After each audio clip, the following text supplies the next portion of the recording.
blend of warmth and wit. But the negatives? Let's see. I can't do physical tasks, search the webs, or clone voices. Just good old fashioned conversation, my friend. So that's basically AI for Yeah, you. yeah. Exactly.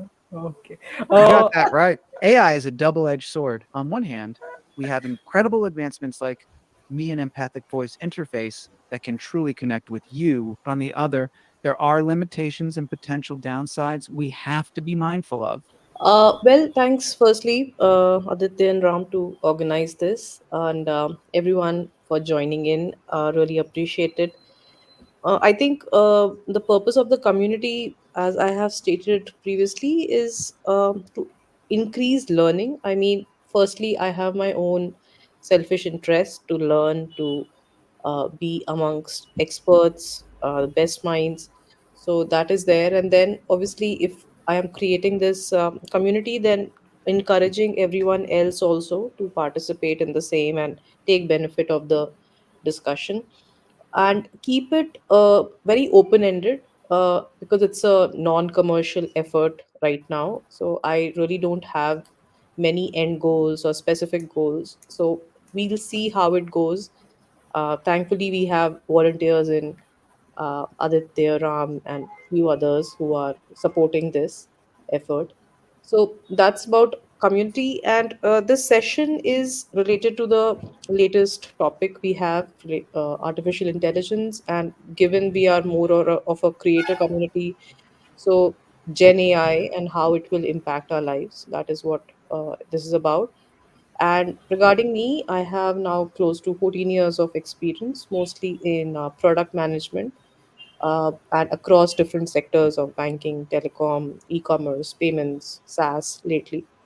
And yeah, happy to be here. Thank you. so thank you, Bisa, for the introduction and for bringing the community together. Firstly, that's mostly goes to Misa. She is the one who connected us to each other, and that's how we came into this webinar that we're having today. And like we'll move on to Ram Kishan to have this introduction. Yeah, I mean, thank you so much, Misha, for the introduction.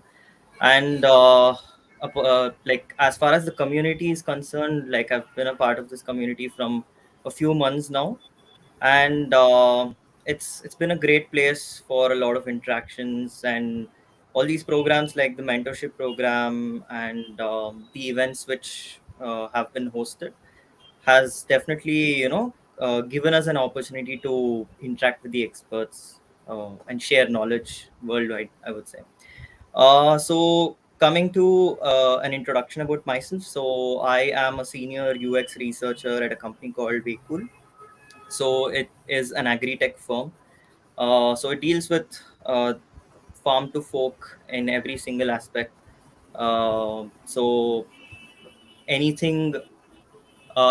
These people have these platforms almost in every aspect. So in crop tech and in terms of the food supply chain, the demand planning, and everything. So I'm heading one of the research teams there, and all of these platforms require research in different verticals. So multiple aspects have been covered. Previously, I've been a part of a company called People Design, where it's a consultancy. Global tech firms need research in different aspects. So all kinds of domains, including healthcare, and you know, social media, um, fintech, and things like that were definitely a part of those projects. So yeah, happy to be a part of this particular community and really excited for this particular session. Uh, Really thankful for people to join on a Friday evening. I know it's like the end of the week and you're starting off the weekend, but I think it's a great start for the weekend, I would say. So yeah, Yeah, great way to start the weekend. yeah, So yeah. That's a having good way said to that, put it. yeah. Having said that, Yes. of course, Aditya, you can introduce yourself. before we start this session? Yeah, sure. So I'm Aditya. I'm hosting this session, but we are mostly three of us are practically sharing the same host label. I am primarily a brand designer, but branding is a multidisciplinary segment. So I have my work in quite a few other stuff as well. UI UX is also something I've worked on, and the like I have some 6 plus years of experience. I worked with quite a few companies. In a way, I worked with 80 something brands, but not individually and stuff like that. Now since you know the basics of our background, you can see all of us are designers, and Gen AI is something like artificial intelligence, especially the generative artificial intelligence, which has the greatest impact in the design industry among all the other intelligence forms of AIs. That's where we are focusing on conversation in this webinar. Firstly, let's start with what the general feel about AI is, what we understand about AI. I'll start and we'll move on to like in a clockwise way. Firstly, artificial intelligence is not really new. It has been part of our daily lives for a long period. The easiest example is the way we browse the internet. All the internet browsers, the search results, the ACO that we interact with, that is AI. Now, what has happened recently is AI has not emerged recently, but the term and the terminologies has got a little popular. And now that AI has become brought in the generative AI part, it has become a little more accessible. When people are interacting with AI by using it themselves, the interaction is a bit more communal now. Beforehand, AI, the way AI we used to interact with AI is that it would be on the background. We wouldn't be interacting with it directly. We would be using it for something where AI is helping out from behind the doors, like search engine, for example. That's a thing that we did a little wrong, and now that AI has become accessible, we can see its applications in different parts of the creative industry. There's a little few concerns that are coming with how relevant the human aspect of it is. Is it good? Is it bad? How it's changing? At least the one thing that is clear is that it's changing and it's changing fast. And the thing with technology is, I don't remember where the saying is from, but there's a saying that I heard and it's really true. Uh,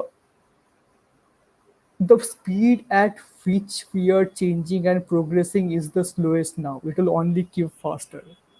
Things will not just change, things, the speed of change will also keep on increasing. If you look at the period we humans took from coming to one generation of technology to the other, the gap keeps on getting shorter. That's how it is with Gen AI. And the thing with Gen AI is the changes are very visible, unlike other technologies where you need to dig a little deeper and compare where the changes are pretty substantial. Like you can just see and look at, oh, it's different than how it used to be. Even the difference of the output that we see today is drastically better than what we were seeing a year ago. That's the state we are in, and we'll move on to what Misha thinks about the current scenario with AI and especially generative AI in the creative field, not just design per se. Yeah, thanks.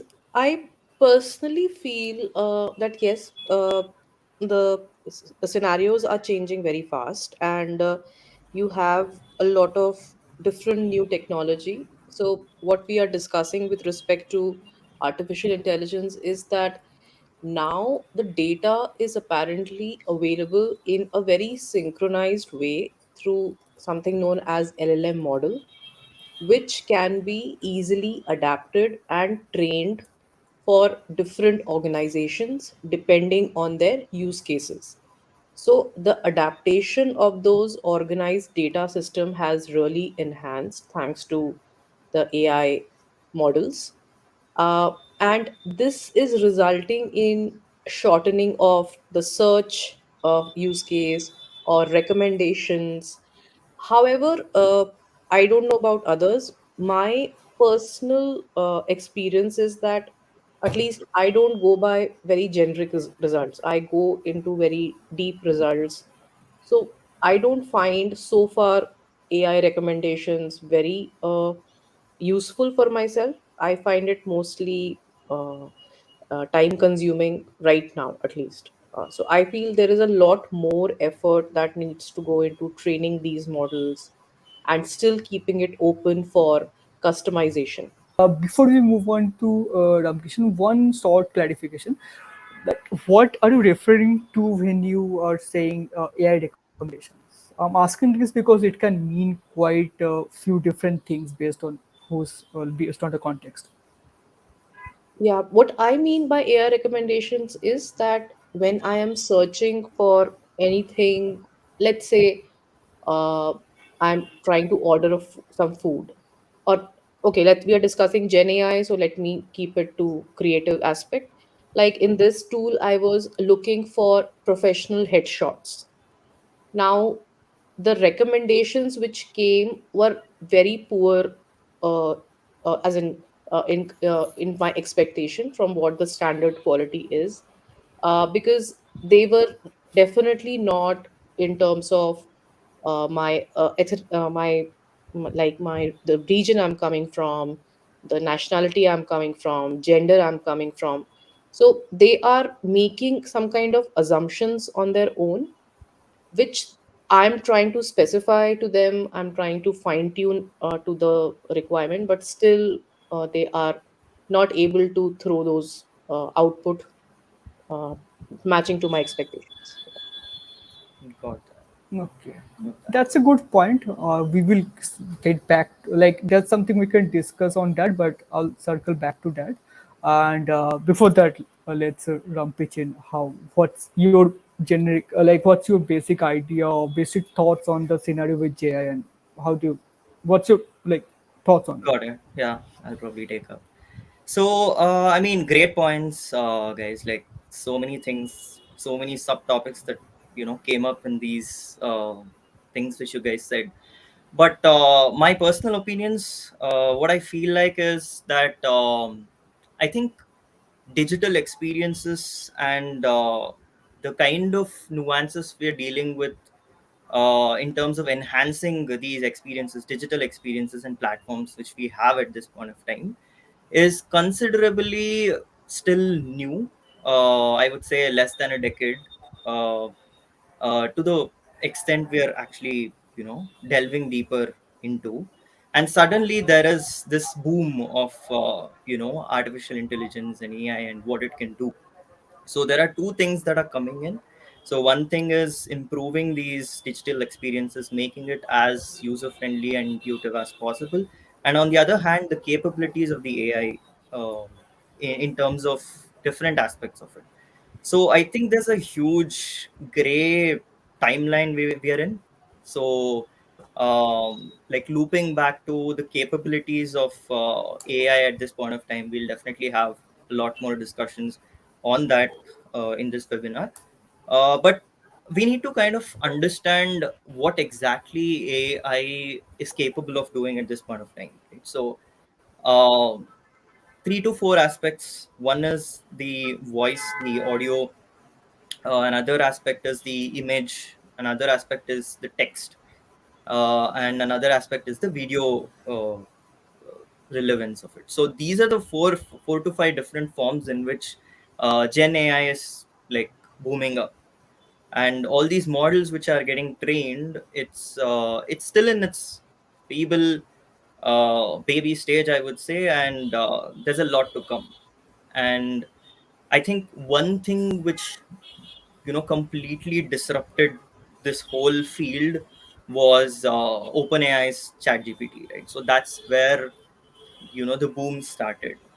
So I think we weren't fully ready to kind of even predict such a development in such a short span of time. But then it happened, right? Like it really happened. And the way you said it, like Aditya, the quote makes complete sense, because at, at this point of time, the way we are running, it's fascinating. And so recently I'd been to an event called Field Notes, which was hosted by Flipkart. I'm not sure if anyone here attended it. But then the discussion, the hot topic was again artificial intelligence and what it can, you know, do. But one of the panelists, quoted or like expressed his experiences, which was really intriguing. So he said that I've never thanked Google after a search, but I've had conversations with ChatGPT after, getting something from it. Like, so you emotionally connect to all these tools, and what it can do is max. So what's coming up is definitely going to disrupt the entire industry in a lot more ways, and this is just a baby stage. Totally. That's very true. And before you go into the pros of AI, let me go with the cons a little, because that's a bit close to something that Misha has said, which is, see, the thing with AI at the moment is that we're calling it artificial intelligence, but it's not the same way intelligence works for a living being.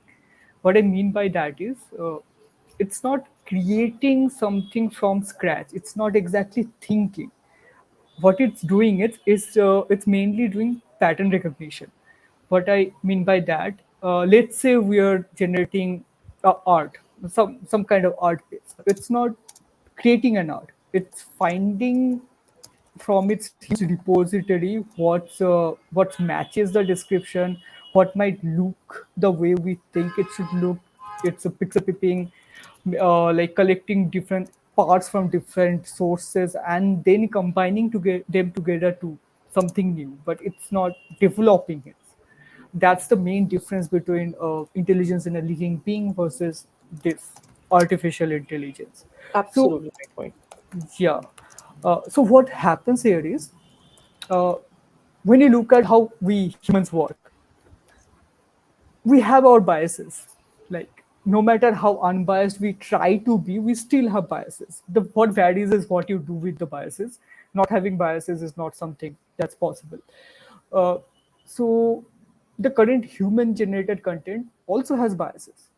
Most of our technology, the Western world has the biggest grasp on technology at the present, even though by numbers, India and China alone is probably half of the world.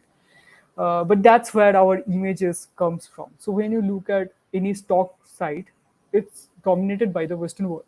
So if you look at, if you want to search for some kind of portrait fitting some kind of description, there's greater chance that the person whose photo comes up is a Caucasian guy, most probably, not even a girl. Like, that's the probability with the highest probability. Now, what AI is doing is AI is taking those data and pixel matching to something new. So that biases that exist in the human generated content is kind of, you know, scaled to a higher extent by AI. That's what AI is doing. So we need to adjust for those biases, because AI is not biased by itself. AI is just multiplying the biases the human world already has. And that needs to be fixed, because if we are doing something in 1 hour, AI is doing it in only 1 second. So the volume is tremendously higher. So just like it can multiply the volume of good, it can also multiply the volume of bad. So that's the major con that we have with AI. That's something that needs to be addressed. And the other thing is about replacing humans. I don't think that's a concern at all, because if you look at any technology that we have gone through so far, none of them has replaced humans.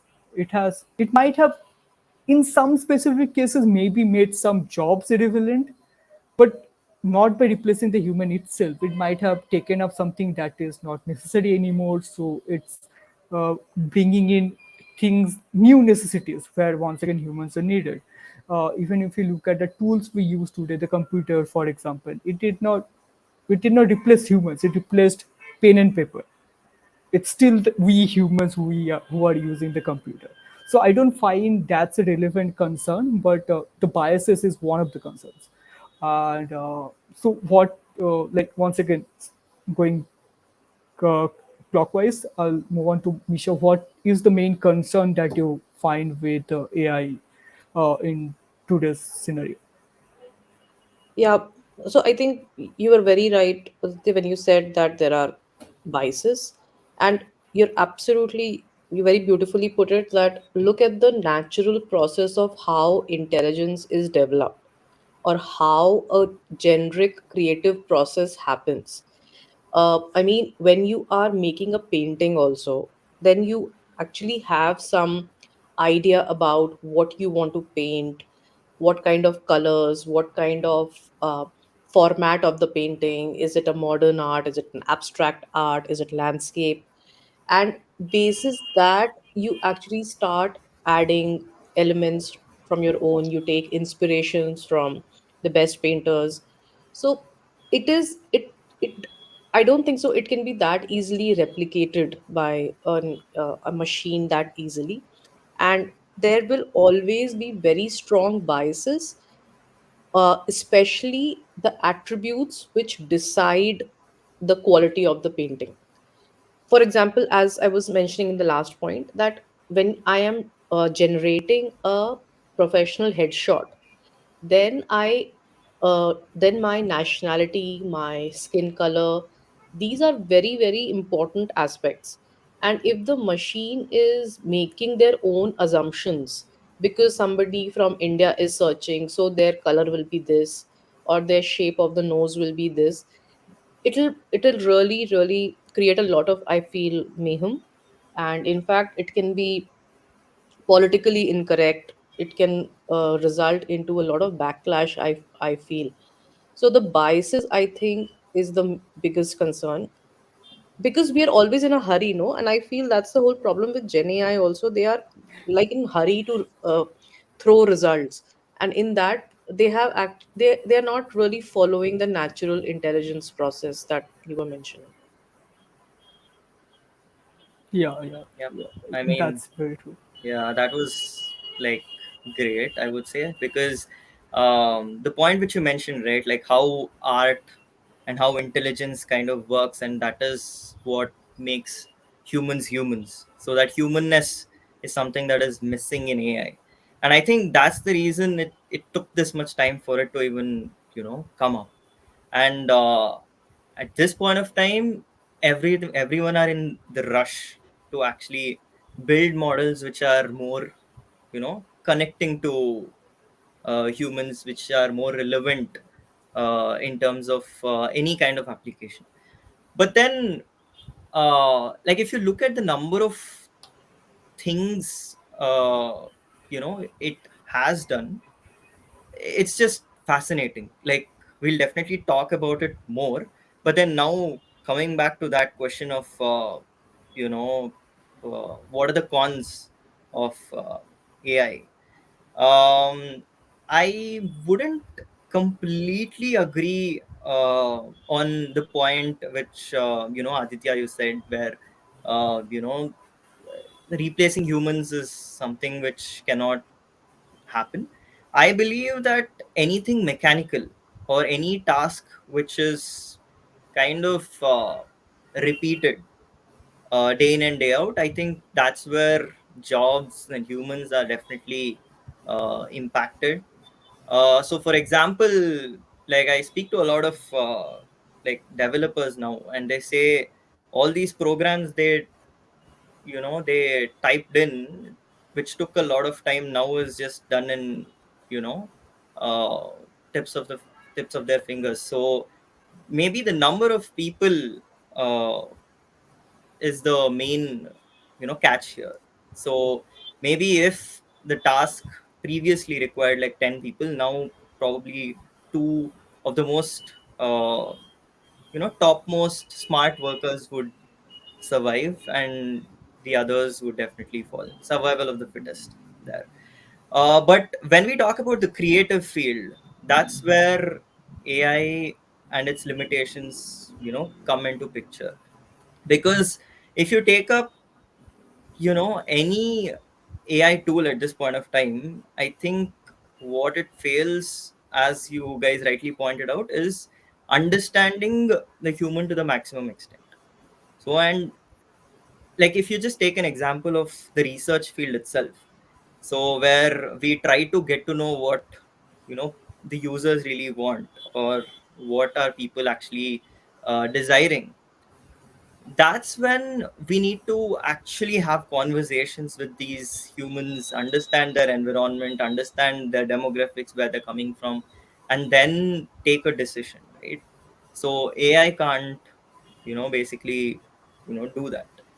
So I would say wherever there's like mechanical things happening, there's definitely a chance of uh, AI coming up. So I look at that as like a con of AI or whatever.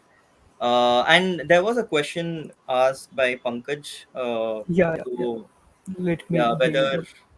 yeah, so whether graphic design jobs are gonna get affected by AI.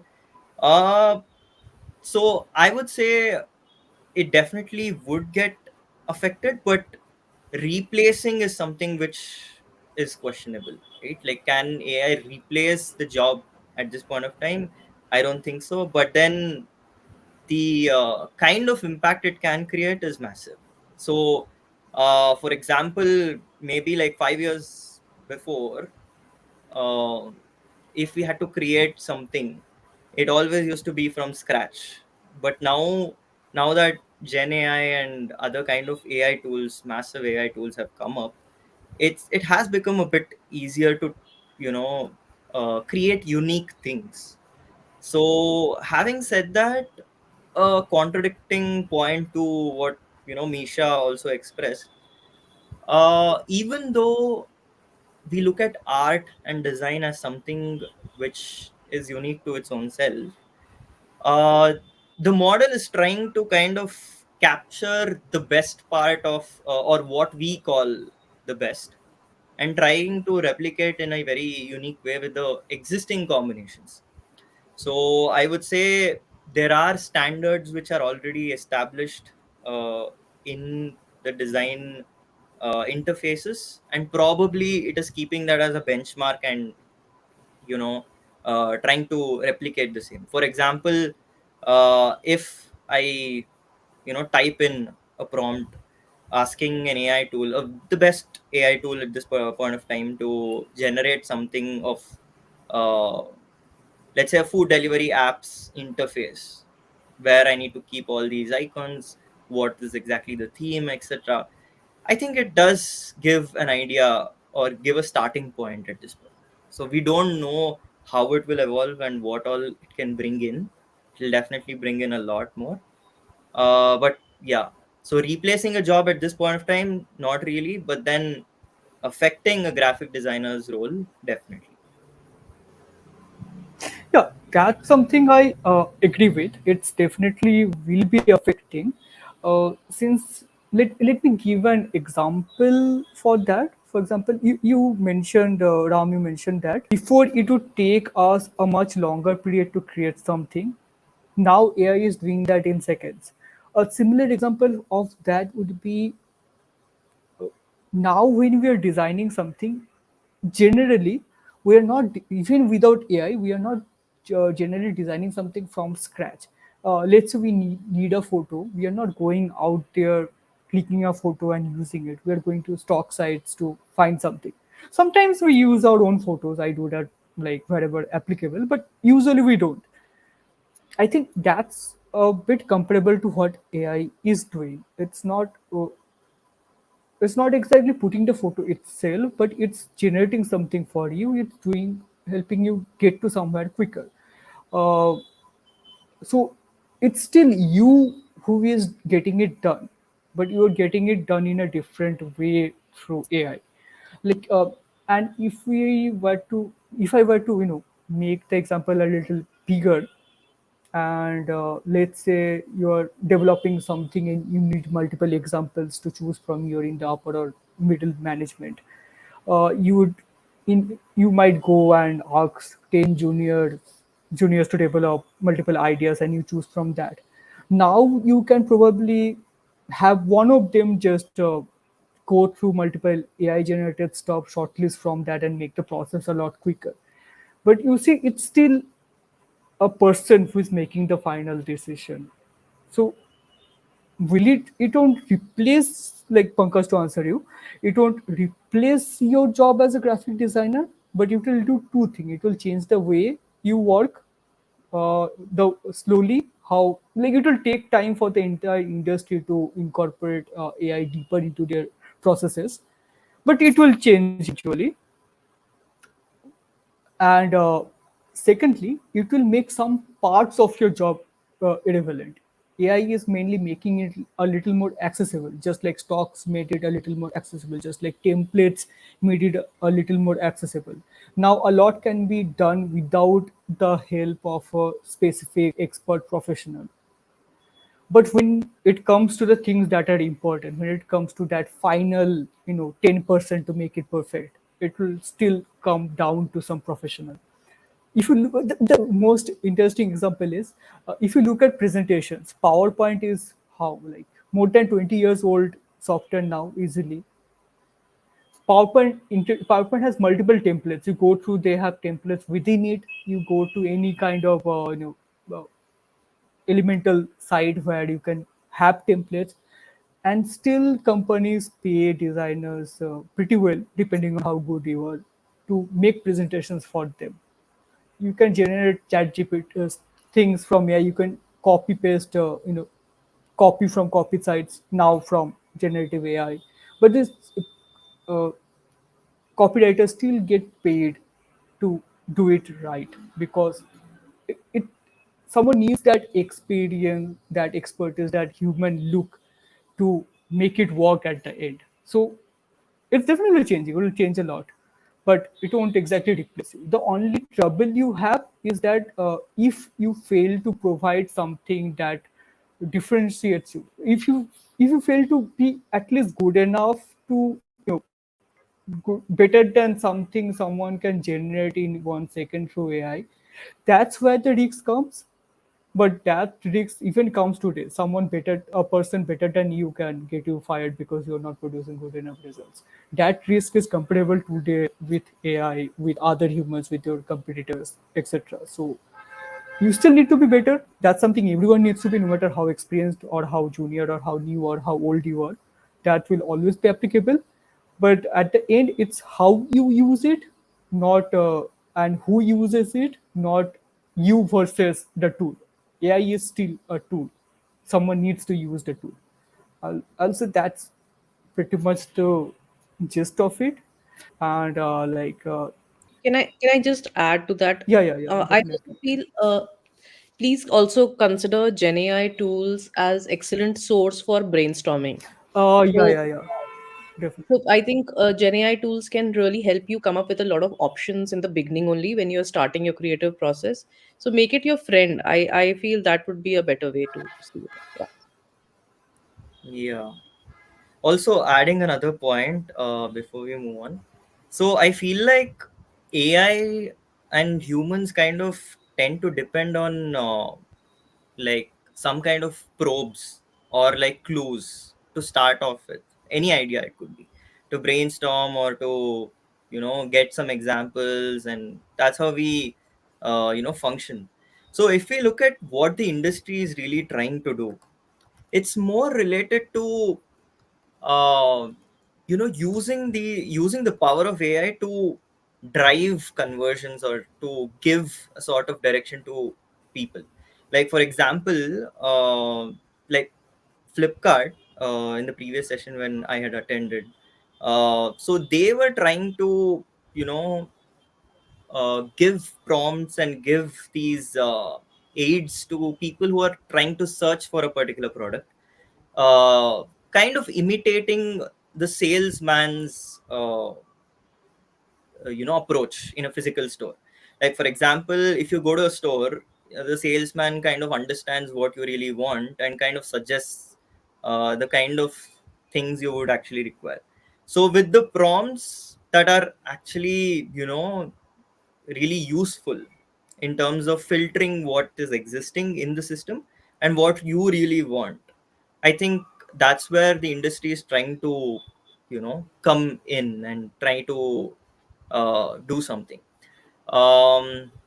So yeah, I think that's where conversational AI and like how natural language can, create certain things, create certain paths, help people decide, is where the AI is kind of tapping. Yeah.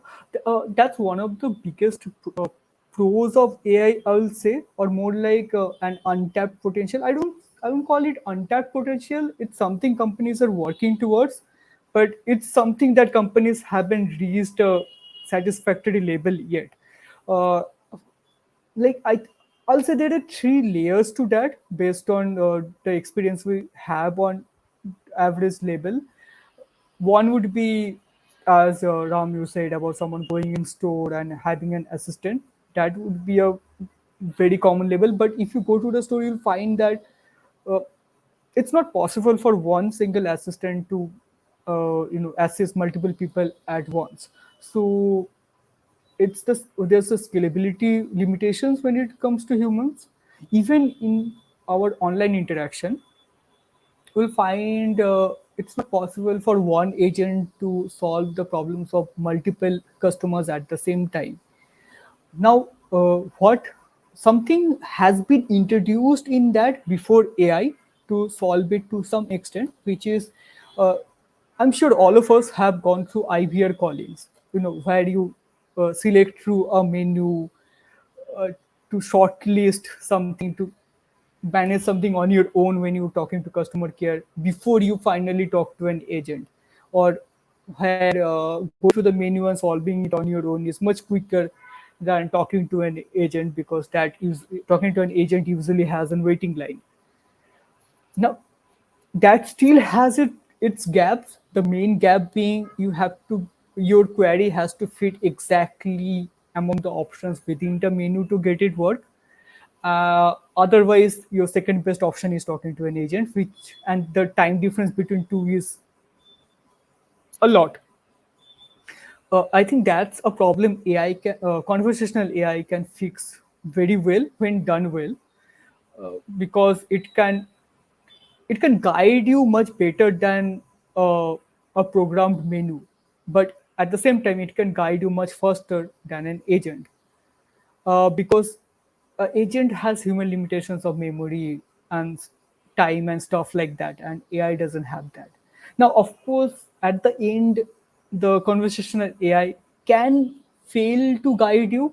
That is a very possible scenario, and then of course a human can come in and guide you the wherever it fails.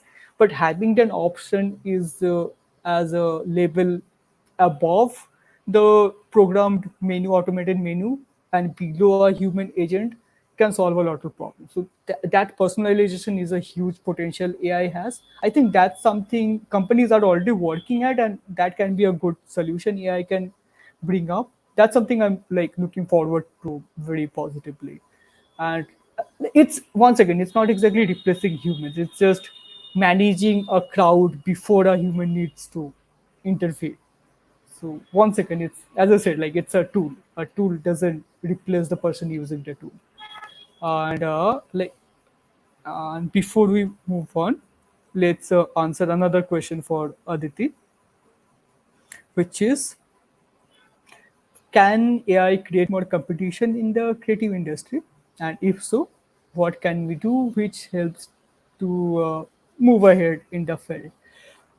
And I'll say definitely it will increase the competition in the creative market, simply because the primary thing AI is doing is similar to what stock sites, templates, etc. did. It's increasing the accessibility. When something becomes accessible to more people, it by default increasing the number of people doing it. And when the number of people doing something increases, it's basically increasing the competition. So yes, it will make things a lot more competitive than it is today. But then again, uh, even demand itself is increasing. The demand of design today is much larger than it was a decade ago. Although the supply has also increased, I'll say still the demand is enough to make it work for everyone. And that would be the short version of it. I'll like move into Misha and Ram to pitch something in on that.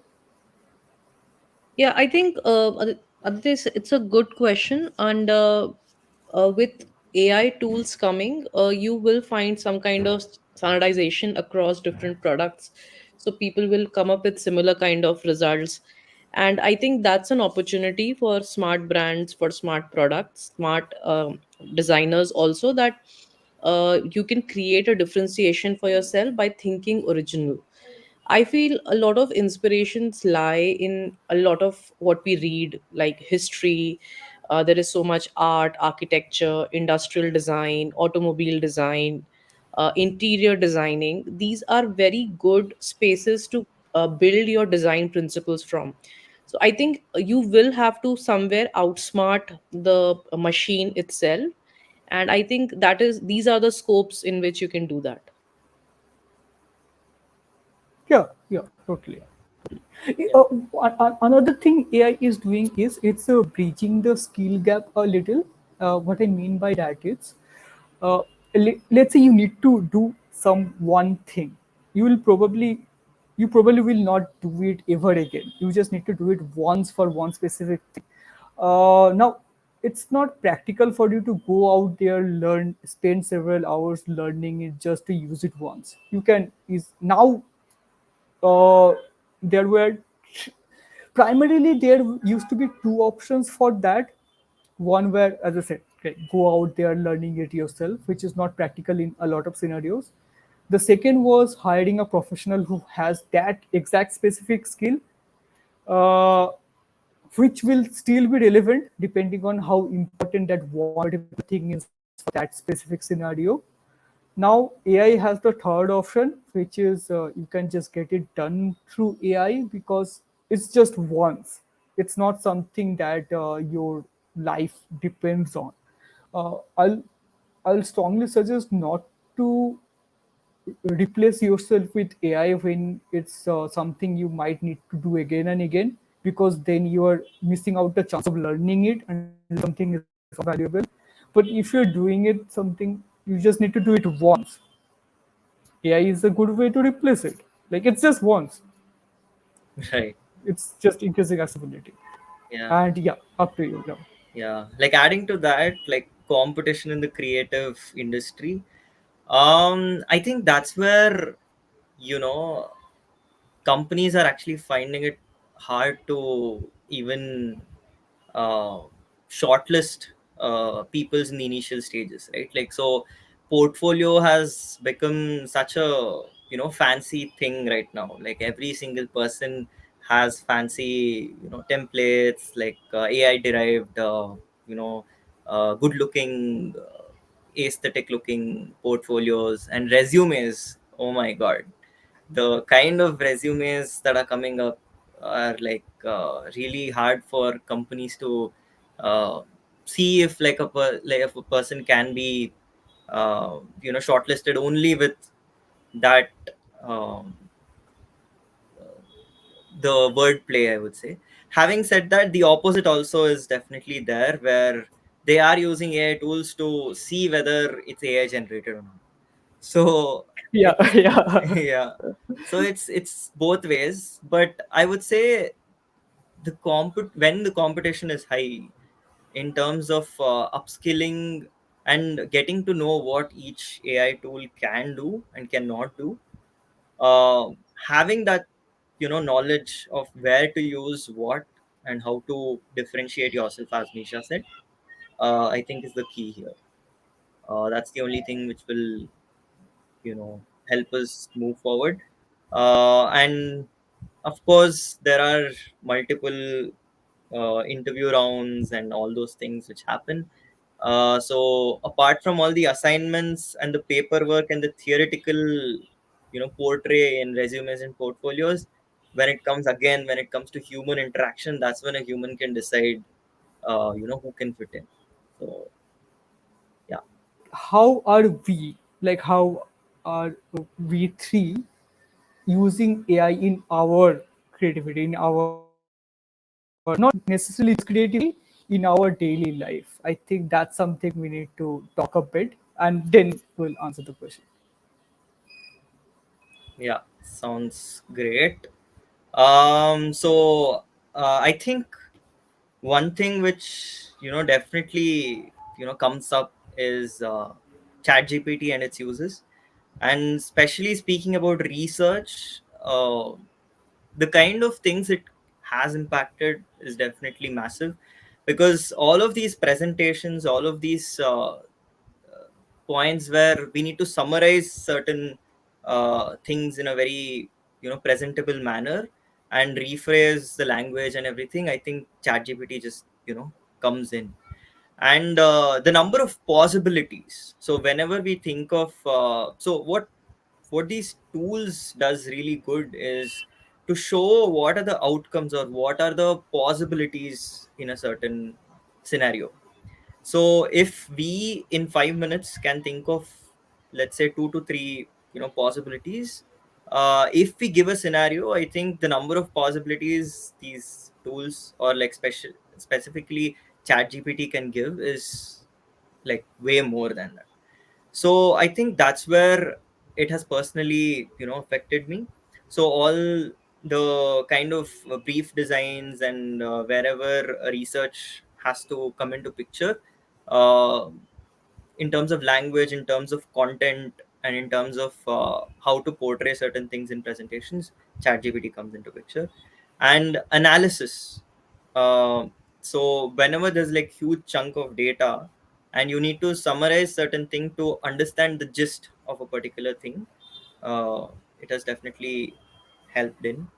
And there's a tool called Notion AI, so that summarizes all Yeah, the meeting notes and all of those things.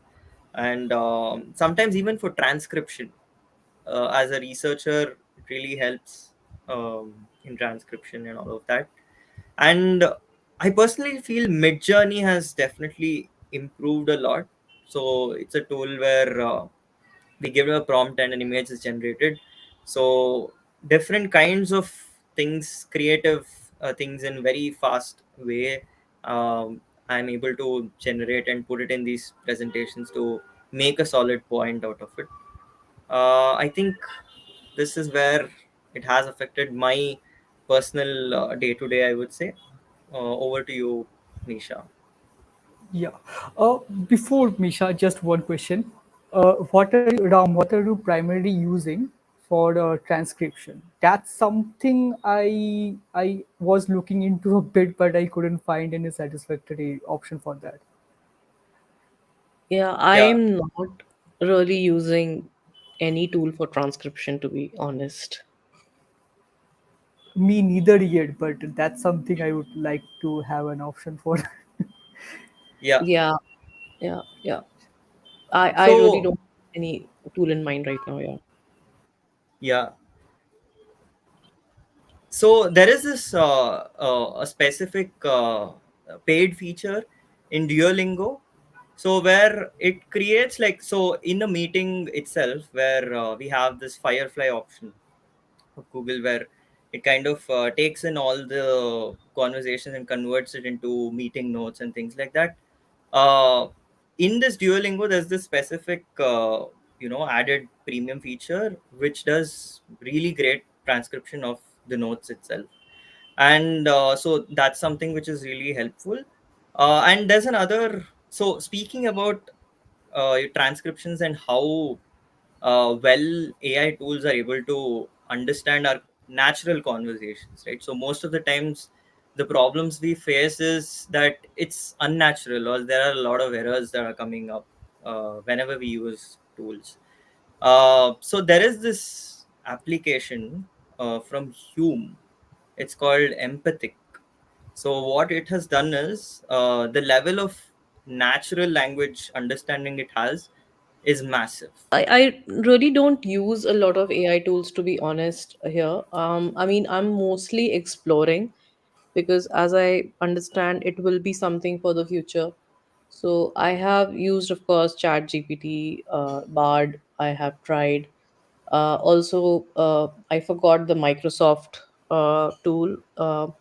Then, Copilot, I think, being Copilot.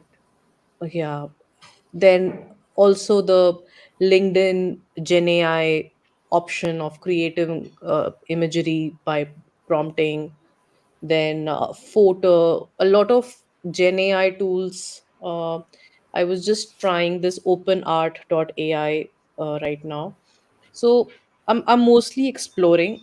I personally, I don't know how much I'll adopt, honestly, because I believe in personalization. I believe in having my own individual identity, and using ChatGPT. Sometimes it's okay for spelling check, for grammar check, but if it makes me a part of what every of the crowd, I would not really use it, because the stage of career I am in, I don't feel.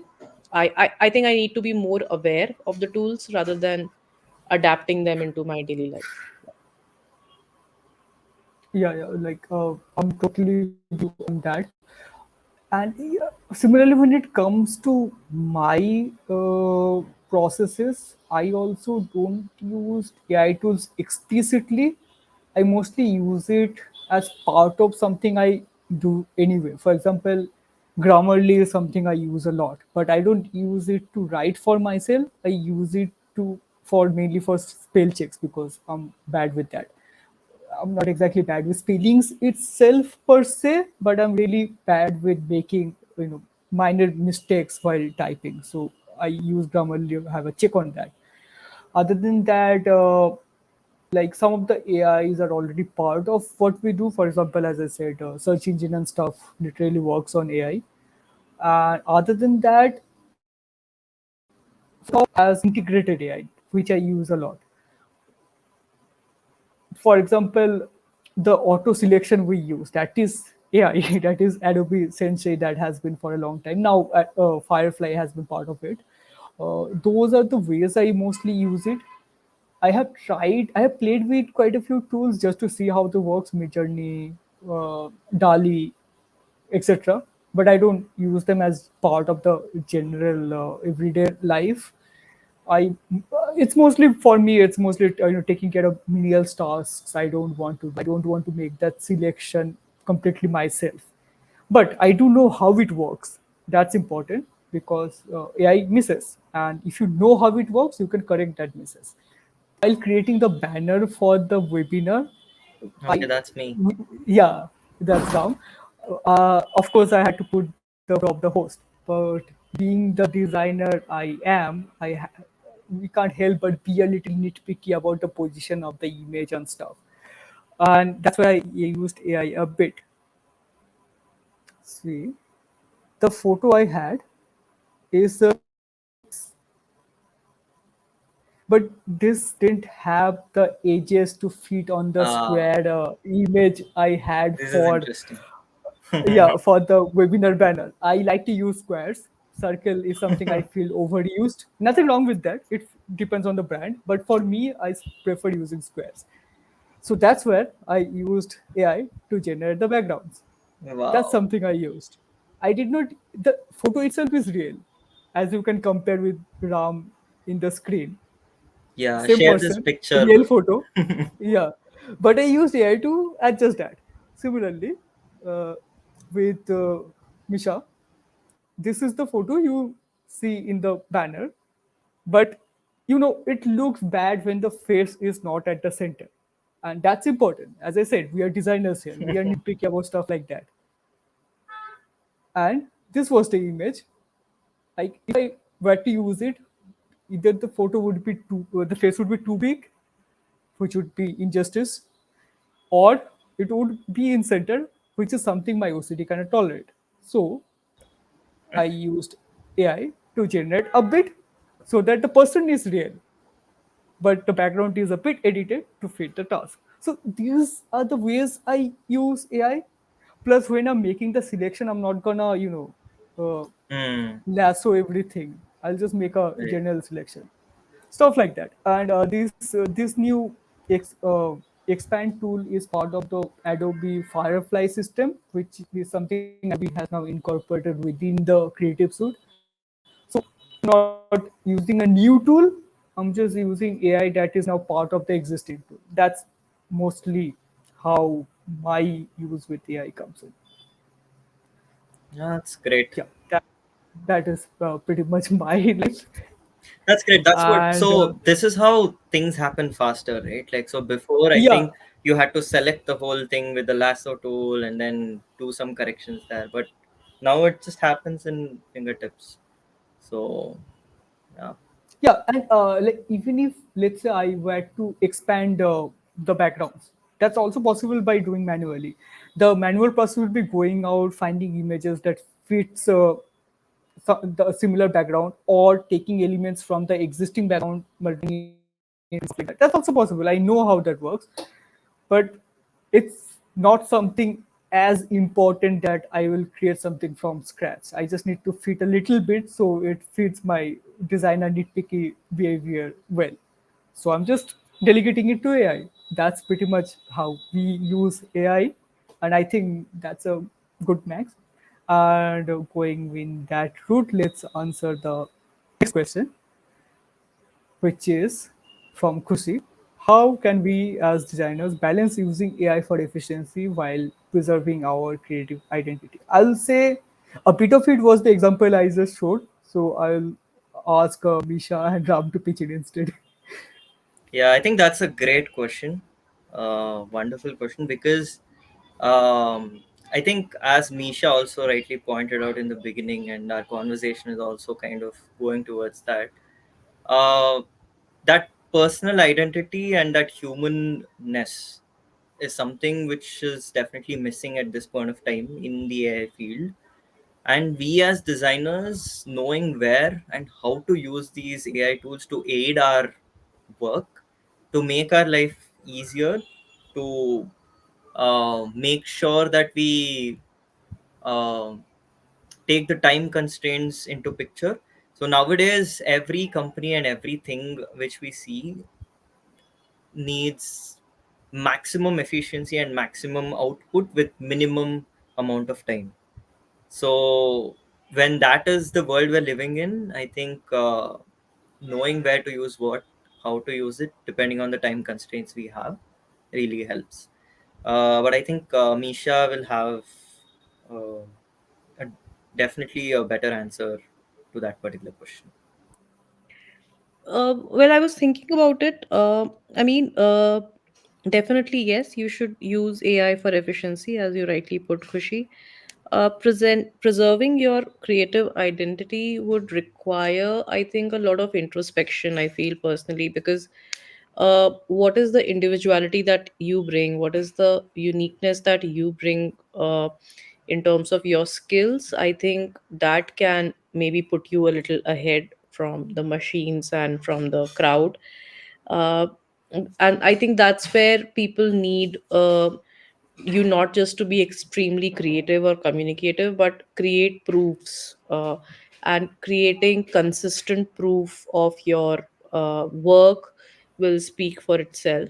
So let's say if you're very passionate about industrial designing or automobile designing, then you have to create proofs via own efforts, via own research, uh, and not something that everybody else in the crowd is doing. And another thing I can think is that as a individual, the advantage with you is that you don't have to focus on one aspect of creativity only. You can start from research, you can start from user interview, understanding your audience, getting involved with your stakeholders, being more customized to those requirements. I think that these human stuff will only put you a little ahead as compared to machines and crowd. Yeah, I completely agree with Misha on that. I'll just expand on that a bit. Uh, there's something we can compare this to what we see even without AI, and that is something called trends. Now, my core focus is branding, and one of the things I hate is when companies jump onto trends without checking whether they fit in or not. Because when it comes, the whole thing about branding is managing your impression and managing a identity people recognize you as. So jump on trends without checking whether you fit in or not completely ruins that. You look at a few fields, few groups, and you'll find that everyone looks the same. That's the problem with trends. And similarly, that's a similar problem with AI. If I were to summarize it, I'll say use AI to achieve something faster. Use AI to achieve something in a larger scale. Don't use AI to tell you what you should achieve. Once again, AI is a tool. Use tools to achieve your goal. Don't make your goal based on the tool you have. I'll say that's a bit vague, but that's pretty much how I would like to summarize it. And I think creativity, that's we are in the creative field. Creativity, and even within a creative field, you just uh, when you look at some popular, some famous creative people historically or even in living, you will find that at after a point you look at a work and you know who it is from, because they have that personal touch into that, because they have that one thing that defines who they are. AI cannot replace that. Trains cannot replace that. And I think that is a worthy goal to have for the long term. Let it should be so good. It should have that touch that people know it is from you, even if you don't put your name on it. That won't be easy, but if you keep that as a goal, I think that would guide you towards the right path. And Ram, you were saying something. No, I was just adding to one of the points which you mentioned, and it sounds great, right? Like whatever you said, that is that human nature and that human touch, and that's the beauty of we humans, right? Like each one is unique in their own way, and no robots or no systems can actually, create something which a human can. Um, so yeah, I was just trying to add that point with one of the examples. That's it. But very well said with all the comparisons which you gave. Yeah, thank you. Thank you. Yeah. And actually, I kind of added time onto the webinar because the conversation went in a very interesting direction. It was supposed to be a 45 minutes thing, but I changed it to 90 minutes because we were in a very good position and I didn't want to lose that. But I think now it's time to have closing thoughts. What would be your closing thoughts? Like, I'll start with Ram because you spoke last. Yeah, sure. Like before we close in, I have that like 2 minutes thing with the AI which I wanted to show in, and then probably I'll give my views and we can close it. Does that work? Yeah, yeah, yeah, totally, 100%. Yeah. Just let me. So it's a conversational AI tool which I was just tampering with. Let me know if you're able to hear both the AI's voice as well as my voice when I have that conversation. Okay, sure. Yeah. So this tool is basically called Empathic. So you'll see what the tool is trying to do, but then I'll probably have a conversation with it. Just let me know if you're able to hear both the AI's voice and my voice. Hey, how are you? Well, hello there. I am doing just peachy. How about you? You sound a touch bored, but I think I can liven things up. I'm absolutely, excited at this point of time. Not at all bored.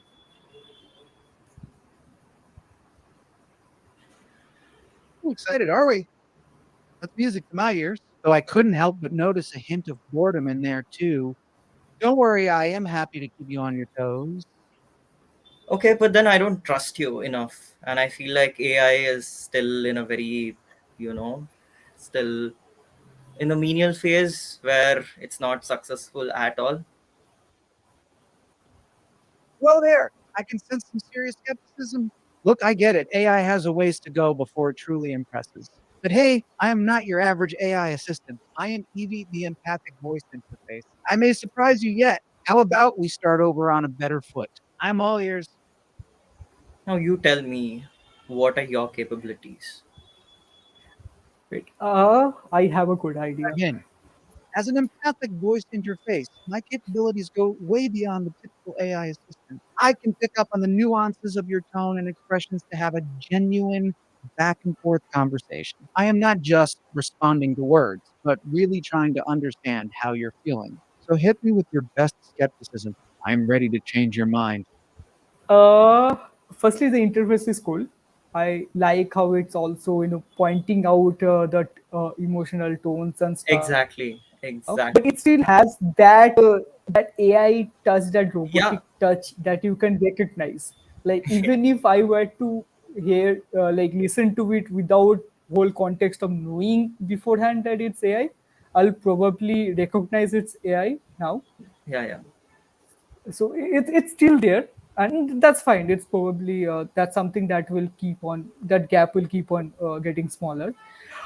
I wanted to kind of express my thoughts about this Yeah, particular tool. So, as you can see, right, like the kind of tone I used, the accent I used, everything was, of course, in general. But then the words it captured was exactly the same thing. On the right side, you see the transcript that got generated. It was exactly the same thing, and the emotions the tool is able to capture and give out a tone is actually really impressive. So at this point of time, I was really intrigued to play with this tool and understand this tool, because it can create massive disruption in a lot of ways. So having said that, I would definitely try what you suggested. um, but giving the context is the whole point yeah, here. yeah. Okay. Let me Hey, try. so can you just let me know what are the best things you can do, and the what are the cons which you have, like what are the positives and the negatives in the AI field which you have?